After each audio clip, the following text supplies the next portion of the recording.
Canada के PM Modi को कोस रहे थे, कुछ ही घंटे में मोदी ने जादू कर दिया। पहले तो आरोप लगाए फिर पलटे, मोदी की कूटनीति में मत फंसना रे बाबा। चीन पाकिस्तान से जो न डरा उसे कनाडा डराने चला, ट्रूडो की चाल का पता चला।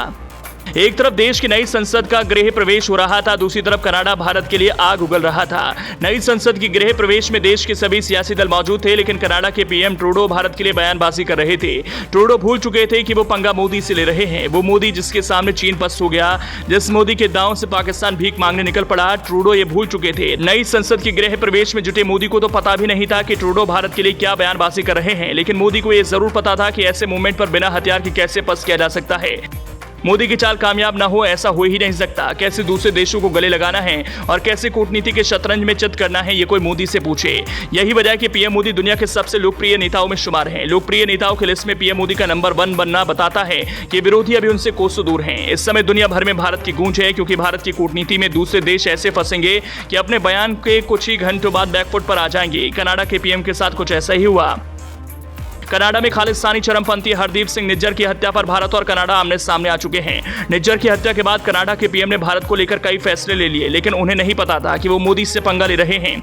बता दें कि G20 से लौटने के बाद 15 सितंबर को कनाडा ने भारत के साथ द्विपक्षीय मुक्त व्यापार समझौते पर बातचीत रोक दी थी। कनाडा पीएम जस्टिन ट्रूडो ने आरोप लगाया कि सिख नेता हरदीप सिंह निज्जर की हत्या के पीछे भारत सरकार है। कनाडा सरकार ने भारत की संलिप्तता की जांच के मद्देनजर कनाडा में भारत के शीर्ष राजनयिक को निष्कासित कर दिया था। अब ट्रूडो के आरोपों पर मोदी ने तो जवाब नहीं दिया, लेकिन ऐसी कूटनीति में ट्रूडो को फंसाया कि ट्रूडो के सुर ही बदल गए। सुर बदलने के मायने साफ है, मोदी से पंगा लेने से पहले सोच लिया जाए तो बेहतर है।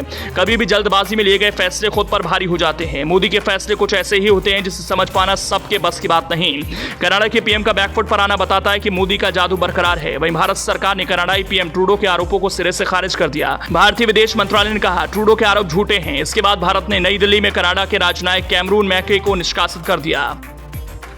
Over the past number of weeks, Canadian security agencies have been actively pursuing credible allegations of a potential link between agents of the government of India and the killing of a Canadian citizen, Hardeep Singh Nijjar.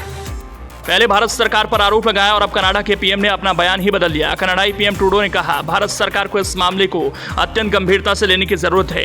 हम ऐसा कह रहे हैं, हम उकसाने या इसे आगे बढ़ाने की कोशिश नहीं कर रहे। कनाडा ने भारत में रहने वाले अपने नागरिकों के लिए एक एडवाइजरी जारी की। इस एडवाइजरी में उसने अपने लोगों से सावधानी बरतने का आग्रह किया।